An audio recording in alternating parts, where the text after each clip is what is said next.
Good evening and welcome to tonight's meeting about the 19th Avenue Telegraph Pass Rd to Dobbins Road project.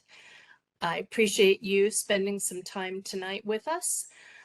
We do have the possibility for this meeting to be heard in Spanish, and I'd like to introduce our interpreter, Mr. Mario Barajas, to introduce that number. I'll also place it in the chat.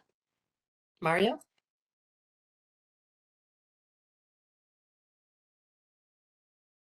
Thank you, Heather. Good afternoon. My name is Mario Barajas. I will be serving as tonight's Spanish interpreter. I'll now make an announcement to our Spanish speakers. Buenas tardes, mi nombre es Mario Barajas. Voy a estar sirviendo como el intérprete del habla hispana de esta tarde. Quisiera avisarles, tal como pueden ver ahí en sus pantallas, está el número de teléfono si acaso desean escuchar la interpretación al español. Primeramente tendrán que marcar desde sus teléfonos el número de teléfono 602-534-1000. Luego van a estar introduciendo el número de la reunión que viene siendo 57271. Y finalmente se les va a pedir el número, un PIN, el número para la clave para poder entrar. Entonces, este viene siendo 57, perdón. El número va a ser, and I'm sorry, Heather, the last numbers, it's blocked off by my CC captions. Are you able to give me the last numbers on the CC caption, whatever's the last series of numbers? It's the 534-1000 and then 57271. And then That's all there is. Okay. Muy bien. Entonces, nuevamente, disculpen, van a marcar el número de teléfono que comienza con el área 602 y luego van a introducir el número de la reunión. Eso es todo. Gracias. Thank you very much, Heather. Thank you, Mario. Next, I'd like to introduce our panel members or have them introduce themselves in the order their names appear. Brianna? Good evening. My name is Brianna Velez, and I'm the Assistant Street Transportation Director. Thank you for joining us this evening.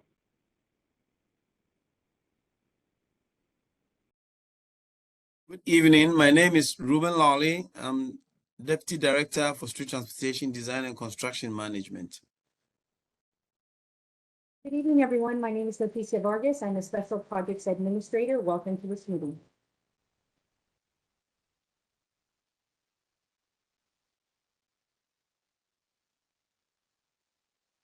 Good evening, everyone. I'm Carl Langford. I'm a Traffic Engineering Supervisor with the city.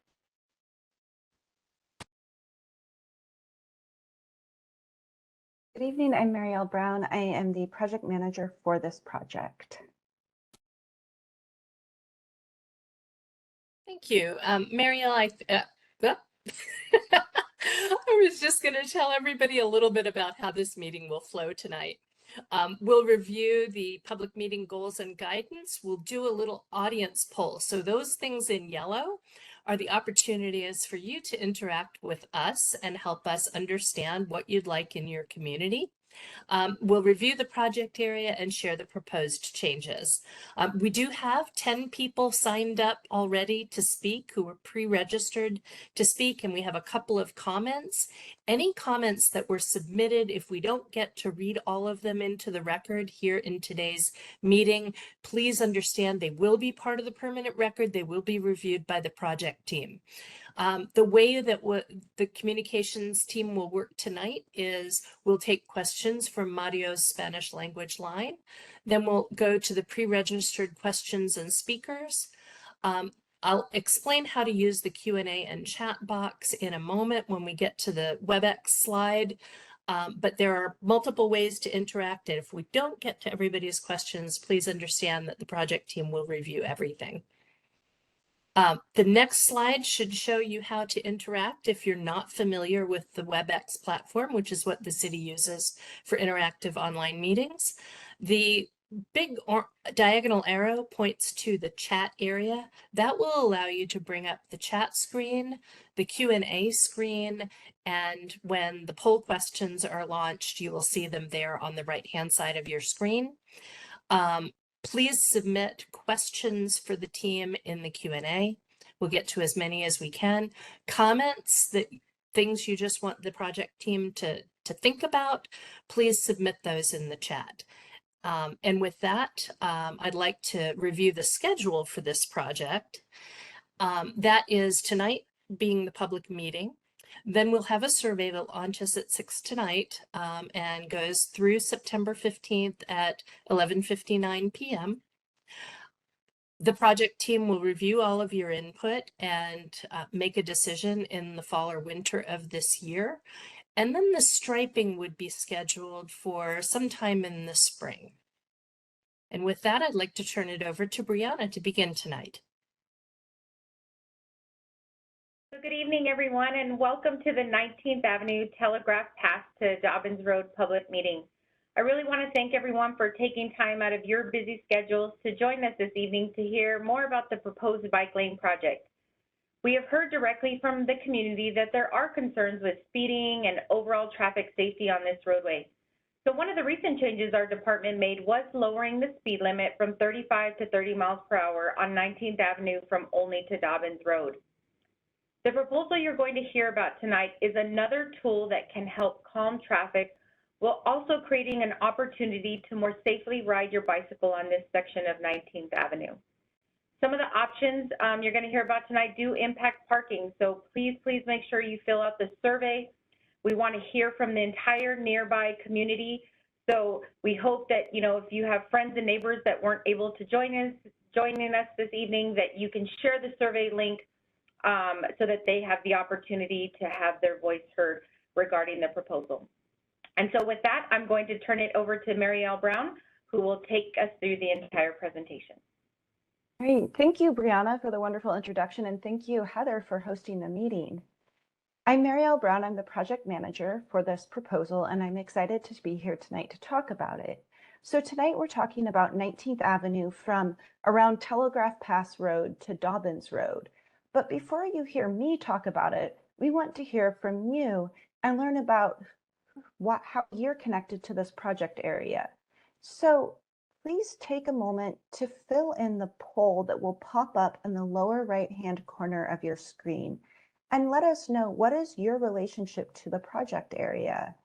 Do you live near the project area? Do you use the street to commute? Do you work at or own a business in the project area? Or do you come to this area to access the trails? Or none of the above? If it's something else, feel free to write in the chat what your connection is to this project area. We want to get a better sense of who the community is and who's in the meeting. All right, so we are going to be closing in just 25 seconds. So if you have an answer started, please just take a few seconds to finish out the poll, and we'll be able to share the results with everyone.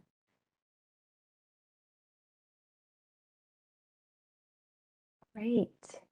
We have less than 10 seconds left, so please fill in the poll while you can.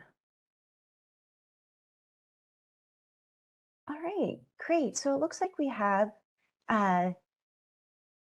almost 40% of the people here live near the project area. Around another 20% use the street to commute to work or school. We have some people who work in the businesses, work at or own a business in the project area. And also we have some people who come to this area to access the trails. So it's great to have such a wide variety of users represented at this meeting. So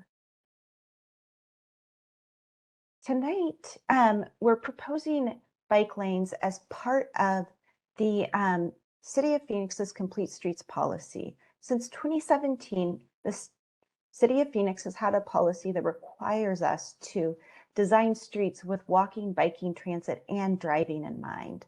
And the goal of that is really to create a network of connected streets that's safe and enjoyable for everyone to use, no matter how they choose to get around. And when we're thinking about everyone who might be interested in riding a bike, we often think about the different types of cyclists and what kinds of bike lanes they might be interested in. For the most assertive and experienced bicyclists, oftentimes they're comfortable just sharing the lane of traffic with cars. They don't need a bike lane. They're already out there. They're already biking. But when we look at people who might be more casual bike riders, maybe someone who bikes on the weekend or on their local canal, they oftentimes want a little bit more separation from cars and they want their own space. So we see more casual bicyclists looking at opportunities to bike in bike lanes.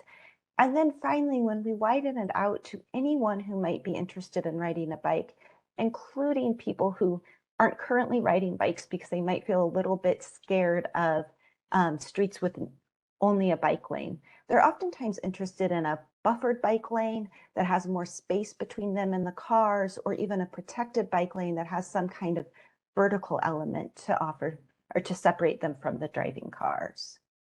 So with that in mind, we have 4 options for 19th Avenue tonight. And the first option is option A, no changes. So that's what you see out on the street right now. There's no striping right now on 19th Avenue from around Telegraph Pass Road to Dobbins Road.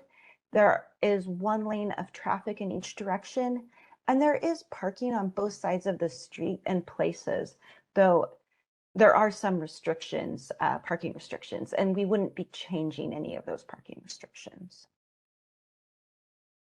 Option B would be to keep 1 lane of travel in both directions, as all the options do tonight, and then add bike lanes. In order to add space for bike lanes, we would have to remove parking from one side of the street. And this proposal is to remove parking from the west side of the street because we thought that the east side has more parking demand. However, if the community is interested in keeping the parking on the west side and removing the parking on the east side, that's very much something we can consider as well. We wanted to bring forward an option and hear what the community thought.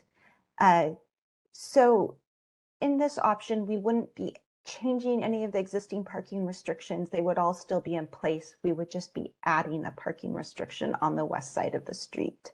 We would also be adding bike lanes and narrowing the driving lanes. And when we narrow the driving lanes, that can be a way to help calm down the traffic and communicate to drivers that they need to slow down because the lanes are visually narrowed. Option C is to add buffered bike lanes. So the buffered bike lane has more space between the driving cars and the bicyclists. Unfortunately, there's no room to add buffered bike lanes and keep parking on the street.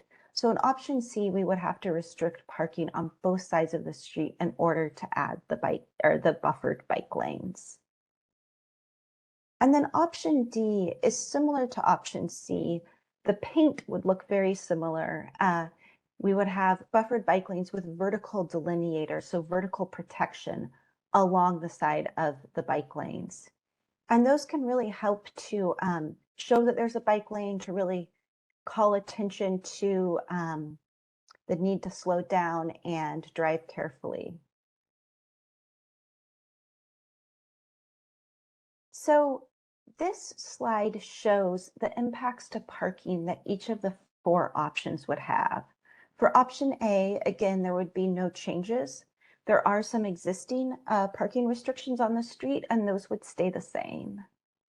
For option B, we're showing adding parking restrictions on the west side of the street while keeping parking on the east side of the street where there's already parking allowed. Again, if you're interested in option B, but you think it might make more sense to keep parking on the west side of the street and remove it on the east side of the street, please say that in the survey. It's definitely something that we can look into. And then options C and D would remove parking on both sides of the street. So all of the street would have restricted parking. This slide shows a summary of all 4 options. And because we aren't changing any of the traffic lanes, we'll have 1 driving lane in each direction. We don't anticipate any changes to congestion. It will still function the same, but we might have a little bit of traffic calming from visually narrowing the lanes for the options that add bike lanes. So just as a as a recap, option A would be no changes, keeping the street as it is. Option B would be adding bike lanes and keeping parking on one side of the street. Option C would be adding buffered bike lanes. And option D would be adding protected bike lanes. And for option C and D, we would be restricting parking on both sides of the street. And so now that you've heard me explain all of this, we want to hear from you and what options you think would be best for your community. So please take a moment to fill out that poll. It will pop up again on the lower right-hand corner of your screen. And we have just over a minute for everyone to enter in their choices and kind of understand what people would like to see. So again, are you interested in option A, keeping the current design on 19th Avenue? Option B, updating 19th Avenue to add bike lanes and remove parking on the west side of the street. Option C, update 19th Avenue to add buffered bike lanes and remove all on-street parking. Or option D, update 19th Avenue to add protected bike lanes and remove all on-street parking. So we have just Marielle, I'm I'll sorry. just jump in here and just so everyone knows that this information is certainly going to be taken in consideration by the project team, but we do ask this same question in the project survey. So after you've had a chance to maybe think about this meeting tonight, please do still answer the project survey because that's the official survey. This is just to give us an idea of who's in the room and kind of take a temperature of how the community feels. Great. Thank you, Heather. That is a very good reminder. And just a general reminder to please take the survey and share it with your friends and neighbors. So the survey has wrapped up. Thank you all for participating. It looks like the single most popular option was option D, updating 19th Avenue to add protected bike lanes. Although we still had interests in option A, B, and C, it looks like it was people had kind of a split crowd. So thank you so much for your input, and we will be moving into the comments and questions to learn more. But before we do that, I want to give everyone a reminder of the public meeting or of the public outreach schedule. So tonight is August 29th. This is the public meeting. It will be posted on our website for anyone who missed it in a few days. The survey is launching tonight, and it will be open through September 15th at 11:59 p.m. Please take it. Please ask your neighbors to take it. We really want to hear from the community. The decision will be shared in the fall and winter of 2023. And then if the community is interested in changes, and that's the decision, striping would be done in spring of 2024. So with that, I'll hand it over to you, Heather, for questions and comments. Thank you, Marielle, and thank you everyone again for participating in our polling. I'm going to open the participant panel and I'll start calling people by name, but first I'd like to ask Mario Barajas if you have anyone on the Spanish language line that has a question and would like to be like to get an answer. You, Heather. No, as of this moment, there is no one. Okay, and you can chat to me, so please, if you do have anybody who has a question, please don't hesitate to let me know. Will do. Thank you. And let's see, trying to open the participant tab. Here we go. The first person that I am going to look for is Mark F. I do not see Mark F here. So I will unmute Dave Holm, and then after Dave, I will call, actually, he's not here either. So let me unmute Judy. Heather, can you hear me? Yes, I can. Hi, Because I Judy. couldn't hear you. Please go ahead. Yes. Okay, my question is, I have two questions. Number one, if you are going to resurface 19th Avenue because it needs a lot of help before you do the bike lanes. And then this is a different question. Is the city going to do something with Olney?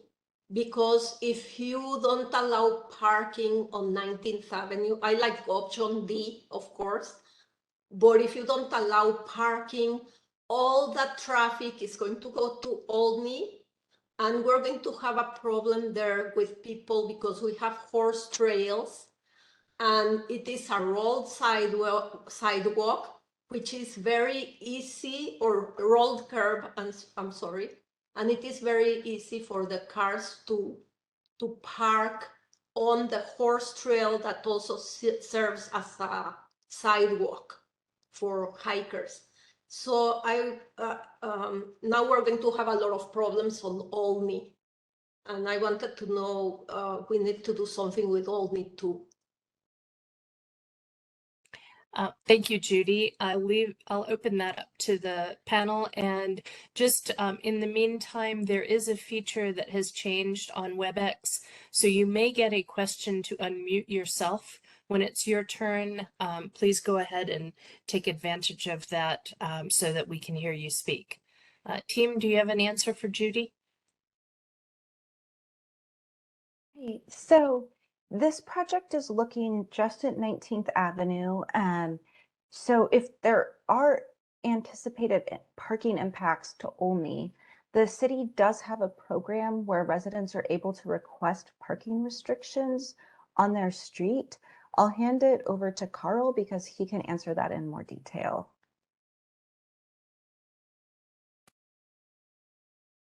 Thank you, Mariel. So yes, we do have a program that allows residents, especially if they frontage the road, to be able to kind of restrict parking per se. It does require petition type aspects. It does require, for police purposes, that it needs to start at, say, a corner. So let's say it was at the corner of 19th and Olney. You could go from the corner. You'd have to ask the property owners as you go down, and it needs to be 100% in agreement. So let's say you get like 4 houses down, and then the 5th house says, no, I need my parking in front of my house. That's where the parking could stop, but it could go that far. So yes, if that's of interest, that's something that we can make sure that happens. Thank you, Carl. Next, I'd like to call on Alejandro, please. And Alejandro, I see you submitted a comment or a question in the chat, so you can make that request as well. Hello? We can hear you. Okay. Please Hi go there. How are ahead. you doing? Well, my main concern is obviously the safety at night. People parking there for years, nothing being done. We've had accidents. We've had people die. And this is a real good opportunity, and we appreciate it. The main concern is obviously, will there be any type of police enforcement if all this happens? Because they're going to keep parking on the striped lanes. They don't care. They want to party. So this is something that if it gets done, it has to be enforced, because otherwise you're going to spend millions of dollars and still nothing's going to happen. Also, there's a lot of people that walk daily on the street. They even invade the street where the cars go by at night with no flashlights. It's a very dangerous street. It gets dark early on fall, and we cannot see the people. So what's the deal with people walking? Is there going to be a sidewalk added to this street? Thank you, Alejandro. I'll let the team answer. Thank you. So this project is looking at striping only, striping and vertical delineators. So it would be a low-cost project, and we wouldn't be able to add sidewalk. It's not a larger CIP or capital improvement type project that would look at redoing the entire street. It's really just a paint project. One thing that the bike lanes can do is better delineate the space where the cars should be. So they'll be well defined on where they should be driving towards the center of the street instead of on the sides of the street where people might be walking. We would anticipate that if people are walking, they would on the street and there are no sidewalks, they would likely be walking in the bike lanes. So they would have a little bit more space from the cars, and they would have a painted line showing that. There might also be conflicts with people biking and walking on the side of the street, but we would at least be better delineating the space where people are supposed to drive and where people are not driving on the street. Thank you, Marielle. Next, I'd like to unmute Luke, and after Luke, I will do John W. Luke, please go ahead.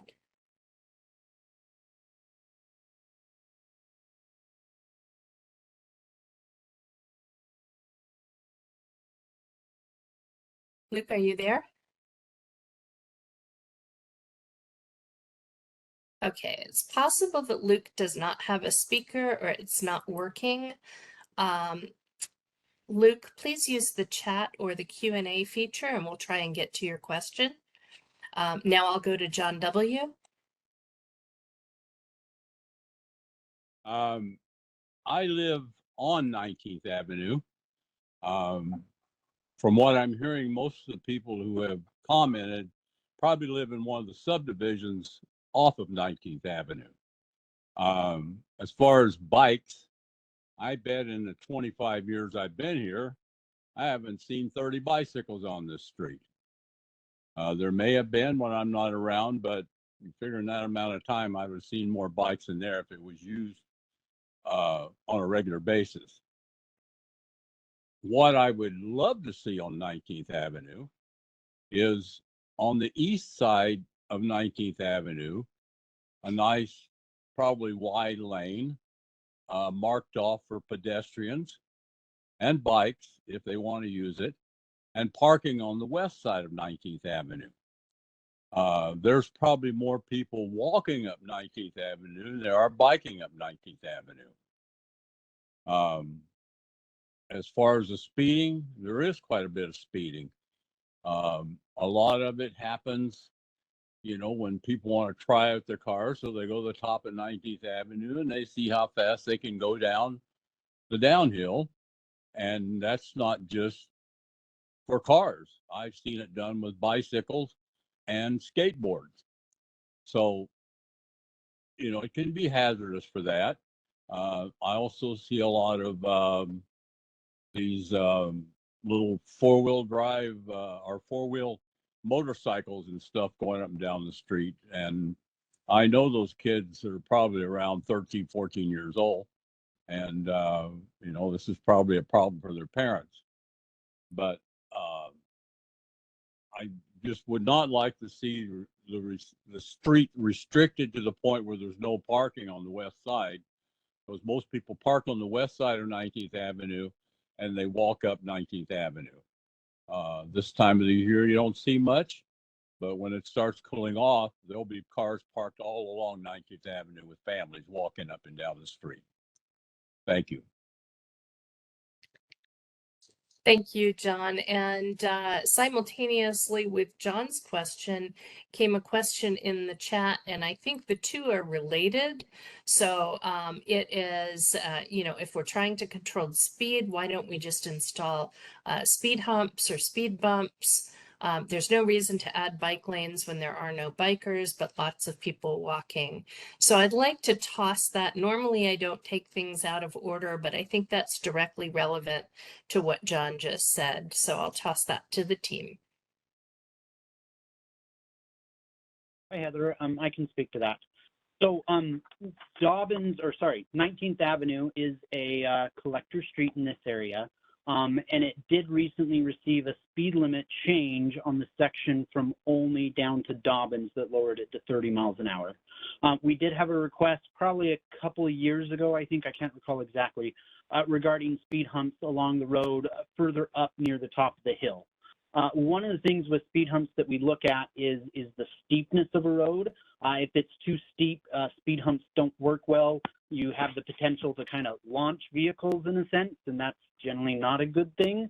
Also, there's next to the mountain, there's a lot of water runoff, and that water runoff brings a lot of dirt and debris and rocks and stuff. And those speed humps create little dams for that type of stuff. So our maintenance doesn't like that. So the section from Olney up to Dobbins, or up to the top of the hill, sorry, not to the Dobbins, so going south, that was basically determined here a couple of years ago that it doesn't qualify for speed humps, or speed cushions in reality is what they'd be. The section from Olney to Dobbins could potentially qualify. As the speed limit was just recently modified, our policy is that we want to see about 6 months later, allow that speed limit to potentially affect any driving or traffic and whatnot. And at that point, we do an evaluation to figure out, hey, could it work? We would again have to reach out to maintenance and make sure that the flooding concerns aren't further south on the mountain, or sorry, actually north, down the mountain as well. So at this time, we can't say that it could meet or it wouldn't meet at this time. Thank you, Carl.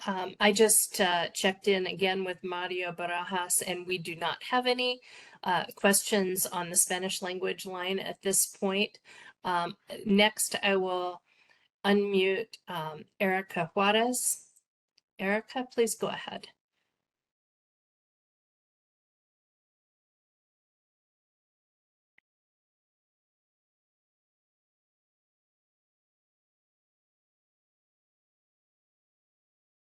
Erica, we're not hearing you.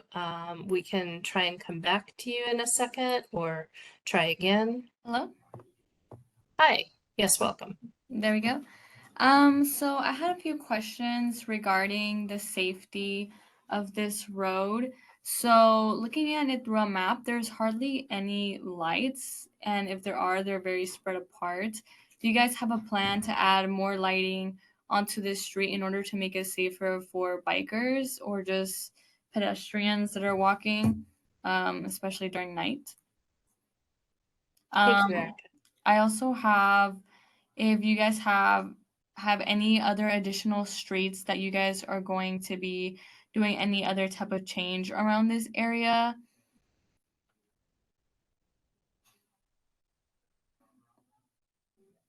Thank you, Erica. I'm going to mute you again and toss it over to the team. Thank you, Heather. So I can answer the second question. Right now, if you're looking at Olney or Dobbins, we don't have any planned projects in those areas, but we are continuously looking at opportunities to expand our bike lane network. And one of the ways we do that is through paving projects. So as nearby streets get paved, they will be evaluated for the opportunity to connect bike lanes. The question about streetlights is not something I can handle. I think Carl might be able to answer that. Yeah, Mariel, I can take that one. As far as streetlights, this project itself does not have any streetlights planned for it. It really is a bike project looking at, can we add bike lanes to here? This area does have kind of fewer streetlights than some of the other areas of the city. Oftentimes places that are kind of near the mountains and kind of maybe older county areas tend to have less lights because that's what the neighborhood generally wanted as well. We do have some programs that if there is desire to add additional lights in the area, we can look at that. Unfortunately, through the city, there's a fair amount of requests, so those requests do take time to evaluate and look at and then design and build. It does take potentially a couple of years. But yes, if there is desire from the neighborhood to have additional lights, that is something that we can pursue and evaluate. Thank you, Carl. I do have a question that came in on the Q&A. Please send those in if you have questions, asking if rotaries are an option.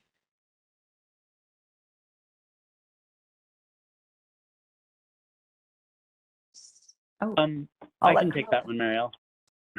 So rotary, or I assume you're talking about a roundabout or a traffic circle, those are a type of program that the city no longer has a program that specifically looks and does that. And so while no, we don't have any program, my rough guess is only also because of the water and the drainage and being so close to the hill would be the potential spot, that wouldn't fit well due to the amount of water and debris and sometimes that can come by in these areas. So it's not an item that we would necessarily, even if we had a program doing small roundabouts or whatnot, that we would advise for. Thank you. I do have a couple more Q&As. Let me just check here. Okay, Luke was having sound trouble, but he said that he encourages and supports the option D, which discourages parking on the side and includes the vertical separation. Also protects against car door collisions with the separation. He declares himself a runner who hits the trails on foot and is always surprised by the number of people who walk in what is simply a poor street to walk on. The need for the project is here. Those were his remarks. And again, anybody, if you have remarks, please put them in the chat. They will be reviewed by the whole project team. Mia asks, what is the budget for the bike lanes? Right. So for the bike lanes, they would cost, we estimate anywhere from about $30,000 to about $80,000, depending on the option. So, you know, the paint only is a little bit cheaper than putting in the vertical delineators.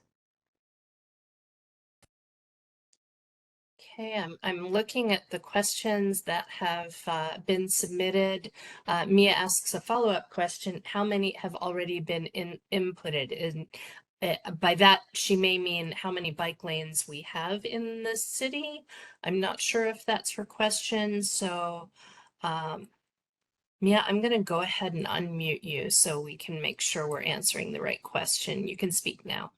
Yes, that is the right question.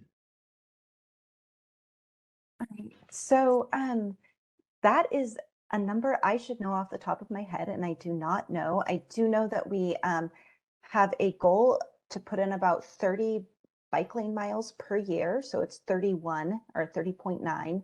And we do meet or exceed that goal every year or get very close to it over the last several years. So we do have that. And I will get back to you on the total number of bike lanes and put it in the chat in just a minute. Thank you. We do have a comment here about if option D, the protected bike lane is chosen, street sweepers will not be able to clean the bike lane. And I think this group here, and Brianna, I may lean on you for an answer to this question. I think there's an answer to that. Yes, the department is actually in the process of purchasing. So we placed the purchase order for a much smaller street sweeper that actually fits within the bike lanes. And so we've issued that purchase order. So we're just waiting for the device to arrive. Don't have a timeline on that, but we are really, really excited about this opportunity as the department continues to build more and more protected bike lanes. Being able to go in and efficiently sweep and keep these areas swept is going to be really important. So. The same gentleman who commented about the lack of street sweeping, which we now know we'll be able to do, said that there's daily horse traffic up and down 19th Avenue on the east side from the park down to the T intersection. Would you expect those horse groups to use the bike lane? And Marielle, can you take that one?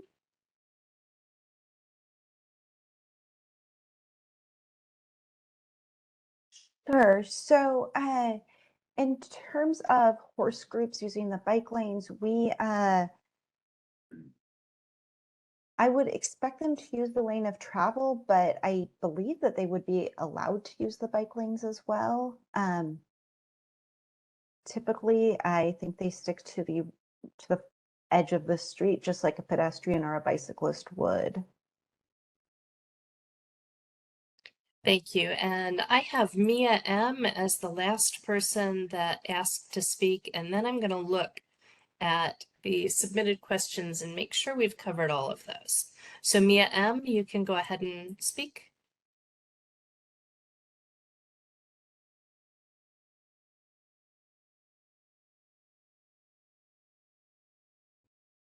Mia, we're not hearing you. Let me try this again, make sure it wasn't an error on my side. Can you go ahead? Hi, yes. So I was just wondering if the city has any future plans to develop parking in the area to accommodate for lost parking if any of the later options are chosen, or if that's not part of this project.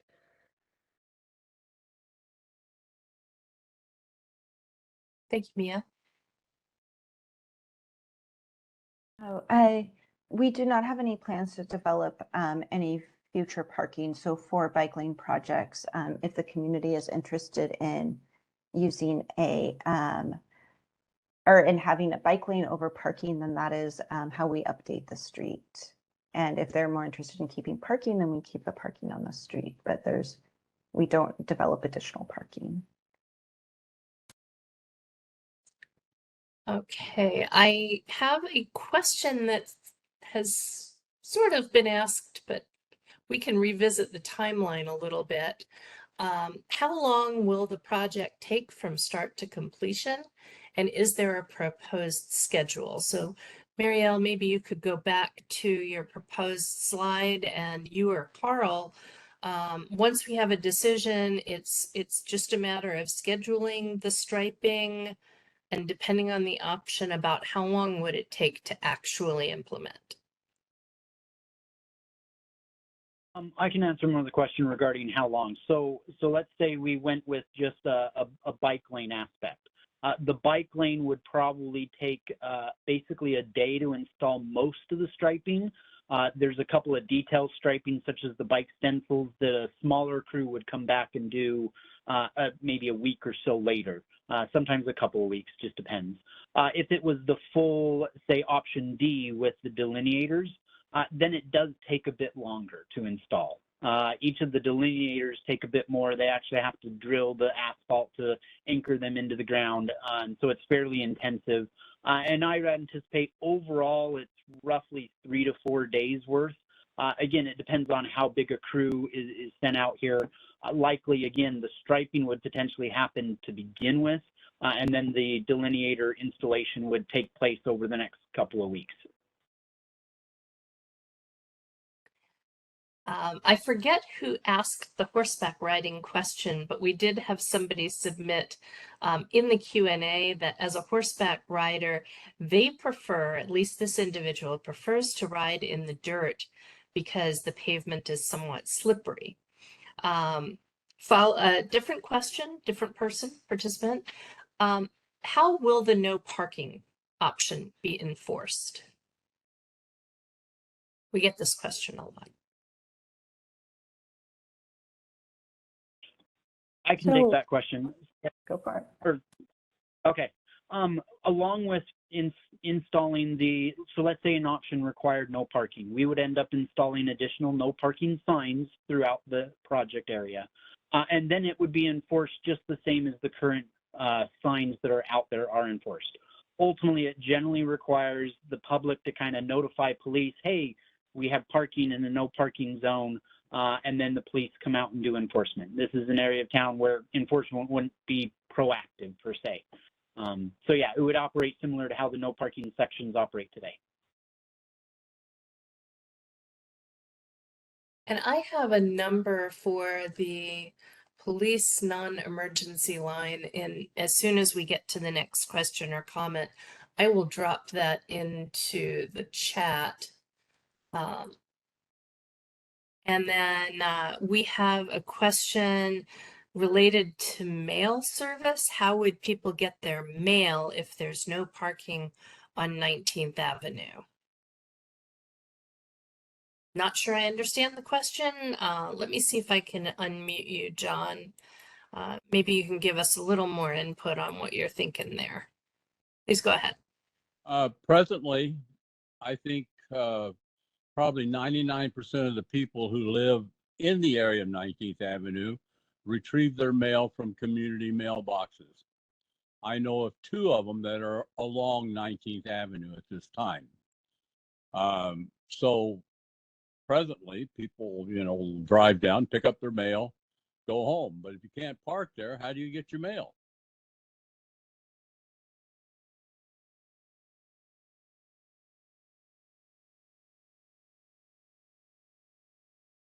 typically for something that's just like a really quick stop, you're not parking, you're just kind of quickly stopping to get your mail, we would anticipate that people might actually park in the bike lane for that 2 seconds, just how if there is no parking lane on a street, they might park and not park, but just quickly stop in the travel lane if something needs to happen.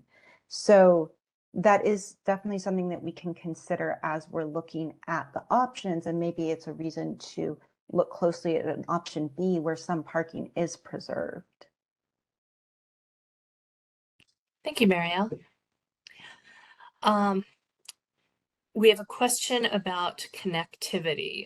Will this bike lane connect to any other bike lanes? And I know when this team met to go over this option, we knew that there are some people who like to bike to the trails and ride the trails. But perhaps you can use your slide there to walk us through the connectivity.